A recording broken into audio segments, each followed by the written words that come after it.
Good morning guys, nandito na naman tayo sa ating vlog. Kung saan makikita nyo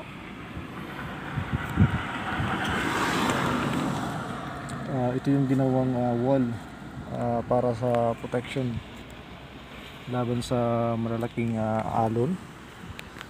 Kung natatandaan nyo, nagkaroon ng Yolanda. Ngayon mayroon ng baywalk, nagyan na ng baywalk. Saka meron na rin na mataas na yung wall. Yun na siyang pasyalan.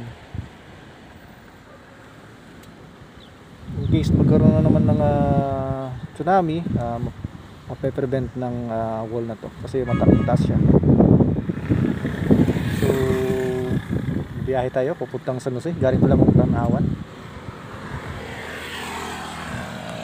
See you muna guys, biyahe muna tayo. Okay.